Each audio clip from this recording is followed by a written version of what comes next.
English నేర్చుకోవడం, అనర్గళంగా మాట్లాడడం మీ కల? వెంటనే కాల్ చేసి క్లాసెస్‌కి రిజిస్టర్ అవ్వండి. నమస్తే, welcome back to Suman TV. ప్రస్తుతం మనతో పాటు ఉన్నారు అనలిస్ట్ మందరి కృష్ణారెడ్డి గారు. నమస్తే సార్. నమస్తే అమ్మా. సార్, ఈ మధ్యకాలంలో మనం చాలా న్యూస్లు చూస్తున్నాం. వరుసగా ఏంటంటే భర్తల్ని చంపేస్తున్న భార్యలు అని చెప్పి స్కెచ్లు వేసి చంపేస్తున్నారు.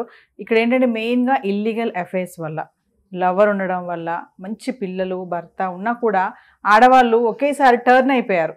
అంటే పలు కారణాలు ఉండొచ్చు. మరి రీసెంట్గా చూసుకుంటే తమిళనాడులో జరిగినటువంటి ఘటన, ధర్మపూర్ జిల్లాలో మరి లవర్తో వెళ్ళిపోవాలని ప్లాన్ చేసి హస్బెండ్ చంపేయడం జరిగింది. ఒకసారి వివరాల్లోకి వెళ్తే, ఈ మధ్యకాలంలో రివర్స్ వ్యవహారం జరుగుతోంది. గతంలో భార్యలు చంపడం లేదా వాళ్ళు ఆత్మహత్యలు చేసుకున్నట్టుగా ప్రోత్సహించడం, చాలామంది కిరోసిన్ పోసుకొని చావడం, ఊరేసుకొని చనిపోవడం, ఇలాంటి భర్తతో సంసారం చేయలేక వాళ్ళు పెట్టే అత్తింటి వేధింపులు భరించలేక చనిపోవడం అనేది చాలా కామన్గా ఉండేటువంటి విషయాలు. భారతదేశంలో అలాంటి కేసులు కోకొల్లలుగా వేల కేసులు, నేను చెప్పాలంటే లక్షల కేసులు కూడా జరిగిపోయాయని చెప్పడంలో ఆశ్చర్యకరమైన విషయం లేదు. కానీ ఆశ్చర్యంగా ఈ మధ్య కాలంలో జరుగుతుంది అంటే రివర్స్లో జరుగుతున్న వ్యవహారం.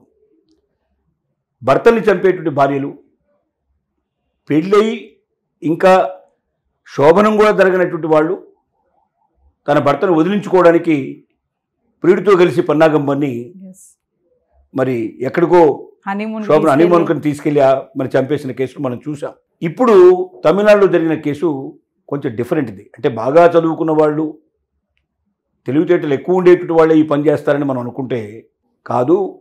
ఈవెన్ చిన్న వ్యాపారం చేసుకునే వాళ్ళు కానీ, చిరుద్యోగుల్లో సంబంధించిన వాళ్ళు, పెద్దగా అంత తెలివితేటలు లేని వాళ్ళు కూడా ఇలాంటి పనులు చేస్తున్నారని చెప్పడానికి ఇది ఒక ఉదాహరణగా మనం తమిళనాడులోని ధర్మపురి జిల్లా సంఘటన మనం తీసుకోవచ్చు. అక్కడ ఒక కారు డ్రైవర్గా ఉన్న స్త్రీ ఒక అబ్బాయికి అమ్మాయిని జన్మనిచ్చింది.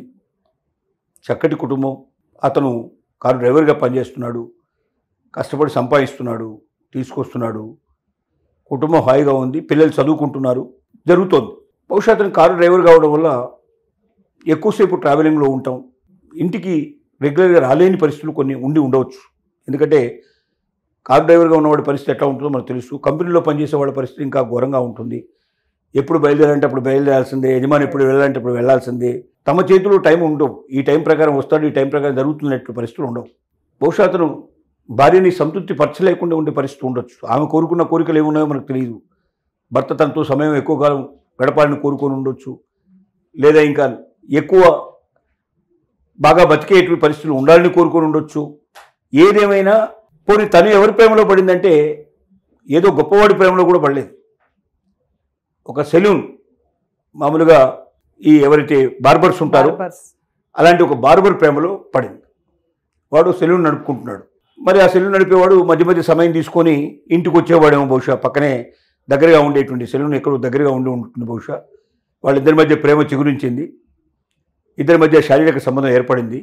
తన భర్తను వదిలించుకుంటే ఆ ప్రియుడితో కలిసి వెళ్ళిపోవచ్చనో లేదా ప్రియుడితో ఆనందంగా బతకొచ్చనో, భర్తకు తెలిసి ఏదైనా హెచ్చరించడం అట్లాంటివన్నీ జరిగి ఉన్నాయేమో పూర్తిగా మనకు తెలియదు. పోలీసు వాళ్ళు చెప్తున్న దాని ప్రకారంగా వాళ్ళిద్దరి మధ్య, ప్రియుడికి ఆవిడకి మధ్యలో శారీరక సంబంధం ఉంది. భర్తను వదిలించుకోవాలని ప్రయోగం చేసింది. సాంబార్ లోపల ఒక పురుగుల మందు కలిపేసేసి ఆ సాంబార్ని తినిపించడం వల్ల భర్త హాస్పిటల్కి వెళ్ళారు. హాస్పిటల్లో అతను మరణించాడు.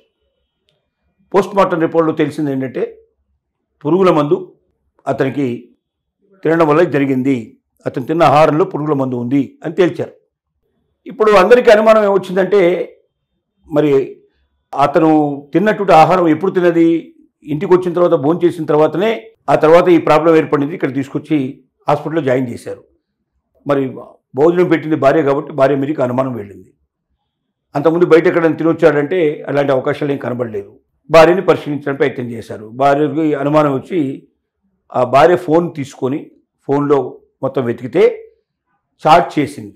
ఆ ప్రియుడితోటి తను చేసిన చాట్లో వాట్సాప్ లోపల ఏం కనబడిందంటే, నువ్వు ఇచ్చినటువంటి మందుని ముందు దానిమ్మ రసంలో కలిపాను, దాన్ని తాగించాలని ప్రయత్నించాను, కానీ నా భర్త తాగలేదు, భోజనం చేస్తాను డైరెక్ట్గా, నాకు ఇంకో మార్గం లేక సాంబార్లో కలిపేసేసి భోజనం పెట్టేశాను, చచ్చిపోయాడు అని సంతోషమైన వార్తని అతను తెలియజేసింది. చేసింది ఏదో చేసింది, వెంటనే దాన్ని తీసేయలేదు. ఎందుకంటే దొంగతనం చేసేవాళ్ళు కానీ, తప్పు చేసేవాళ్ళు కానీ, నేరం చేసేవాళ్ళు కానీ తప్పులు దొరికిపోతారు. Yes. దొరికిపోవడం అంటే ఆ తొందరలో మర్చిపోతారు తమ చేస్తుంది ఏంటి, అవతల వాడికి తెలిసిపోతుందేమో. అసలు ఇలాంటి ఏ నేరాలు చేసినా ఖచ్చితంగా పోస్ట్ మార్టం అనేది ఒకటి ఉంటుంది. పోస్ట్ మార్టంలో ఎలా చనిపోయాడో తెలుస్తుంది, దానికి కారణం ఎవరో తెలుసుకుంటారు. ప్రతిరోజు మనం టీవీ చూస్తున్నాం, వార్తలు చూస్తున్నాం, ఈ వార్తల్లో అన్నీ కనబడుతూనే ఉన్నాయి. కాబట్టి తప్పు చేసి దొరికిపోతారని తెలిసి కూడా ఈ తప్పులు ఎలా చేస్తున్నారో, ఎందుకు చేస్తున్నారో తెలియదు. ఏది ఏమైనప్పటికీ ఈమె కూడా అలాంటి తప్పే చేసింది. ఆ చాట్లో దొరికిపోయింది, అని పట్టుకున్నారు, జైలుకు పంపించారు. ఇప్పుడు ఆ పిల్లల గతి ఏమిటి? అటు తండ్రిని పోగొట్టుకున్నారు, తల్లి జైల్లో ఉంది. ఆ పిల్లలు అనాథలు అయిపోతారు, రోడ్డు మీద పడిపోతారు. అలాంటప్పుడు పిల్లల్ని ఎందుకు కనాలి? మనం బిడ్డల్ని కన్నప్పుడు ఆ బిడ్డల్ని చక్కగా పోషించే పరిస్థితి ఉండాలి. మనకు ఇలాంటి ఆలోచనలు ఏమైనా ఉన్నప్పుడు బిడ్డల్ని కనకూడదు. బిడ్డల్ని కన్న తర్వాత ఇలాంటి ఆలోచనలు వచ్చినప్పుడు ఆ బిడ్డల గతి ఏమవుతుంది భవిష్యత్తులో? ఎవడైనా ప్రియుడు తనని ఆదరిస్తాడు కానీ తన బిడ్డల్ని ఆదరిస్తాడా? తన బిడ్డల్ని గొప్పగా పెంచగలుగుతాడా? ఆ బిడ్డల్ని ఆదరించి పెద్దవాళ్ళని చేసి వాళ్ళు ప్రయోజకులు చేసే అవకాశం ఉంటుందా? అంటే బిడ్డల గురించి ఆలోచించకుండా తల్లి తన స్వార్థం మాత్రం తను చూసుకున్నప్పుడు అలాంటి తల్లిని ప్రపంచం క్షమిస్తుందా? తను క్షమించగలుగుతుందా? ఇలాంటి ప్రశ్నలన్నిటికీ సమాధానం చెప్పుకోవాల్సిన అవసరం ఉంది. అలాగే భర్తలకు కూడా నేను చేటువంటి సలహా ఏమిటంటే, భార్యలను వీలైనంత వరకు సంతోషపెట్టడానికి అవకాశం టైం ఎంత ఇవ్వగలిగితే అంత టైం ఇవ్వడం, ఆ సమయంలో వాళ్ళ కోరికలు ఏమున్నాయని తెలుసుకోవడం, ఆ కోరికల్లో తాము తీర్చగలిగేంత అవకాశం ఉన్నందుకు తీర్చడం, తీర్చలేని వాటికి విషయాలన్నీ విధంగా చెప్పి మన పరిస్థితి అట్లా లేదు కాబట్టి తీర్చలేని పరిస్థితి ఉంది కాబట్టి దానికి మనకు అవకాశం వచ్చినప్పుడు తీర్చుకుందాం అనేటువంటి భావన కలిగించడం, ప్రేమగా లాలిత్యంగా చెప్పడం, విసుక్కోకుండా కోప్పడకుండా రోజు ఒకసారైనా రెండుసార్లైనా ఫోన్ చేసి మాట్లాడడం, పలకరించడం, ఇలాంటివన్నీ కొన్ని ప్రేమను తెలియజేసే పరిస్థితులు ఉంటే కనీసం భార్యల్లో అసంతృప్తి పూర్తిగా గూడు కట్టుకోవడం, మరొకరితో ప్రేమలో పడే పరిస్థితులు ఉండకపోవడం అనేది ఉంటుంది. రెండోది, భార్య ఎటు వెళ్తుందని భర్త ఎటు వెళ్తున్నాడని భార్య కూడా గమనించుకోవాల్సిన పరిస్థితి ఉంది. 100% నమ్మకంతో ఉండాల్సిన పరిస్థితి కాదు. అద్దాల గదిలు కూడా తోడకపోతే దుమ్ము పడుతుందని చెప్పాడు మనకు కార్ల్ మార్క్స్. చెప్పినట్టు మాట ఏంటంటే, అద్దాల గది కూడా తూడ్చకపోతే దాన్ని ఎప్పటికప్పుడు పరిశుభ్రం చేయకపోతే అది కూడా దుమ్ము పడుతుంది. అద్దాల గదే కదా, దుమ్ము ఎక్కడి నుంచి వస్తుంది అనుకుంటే తప్పు. అద్దంలోంచి కూడా దుమ్ము వచ్చే అవకాశం ఉంది, అద్దానికి కూడా దుమ్ము పట్టే అవకాశం. అంటే మంచి వ్యక్తులు కూడా చెడుగా ప్రవర్తించే పరిస్థితి ఏర్పడుతుంది, మంచి వాళ్ళు కూడా చెడ్డవాళ్ళుగా తయారయ్యే అవకాశం ఉంటుంది. కాబట్టి 1కి 10 సార్లు జాగ్రత్త పడి వీలైనంతవరకు సమస్యలు రాకుండా చూడాలి. 100% ఎవరిని నమ్మడం కరెక్ట్ కాదు. భర్తను భార్య అయినా, భార్యను భర్త అయినా, బిడ్డను తల్లి అయినా, బిడ్డలను కూడా మన పిల్లల్ని కూడా మనం రోజు గమనించకపోతే, వాళ్ళు ఎక్కడ ఎవరితో స్నేహం చేస్తున్నారో ఎక్కడో తెలియకపోతే ఏదో ఒక రోజున వాళ్ళు ఏదైనా ప్రమాదంలో ఇరుక్కోవడం కానీ, లేదా వాళ్ళు ఏదైనా ప్రమాదం చేయడం కానీ సంభవించే అవకాశాలు ఉంటాయి. కాబట్టి తల్లిదండ్రులు జాగ్రత్త పడాల్సిందే, భార్యాభర్తలు జాగ్రత్త పడాల్సిందే, ప్రేయసీ ప్రియులు జాగ్రత్త పడాల్సిందే.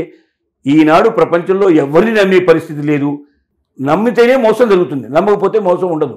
అంటే మన నమ్మకమే మోసానికి దారితీస్తుంది. కాబట్టి నమ్మేటప్పుడు 1కి 10 సార్లు జాగ్రత్త పడమని కోరుతున్నాం. Thank you.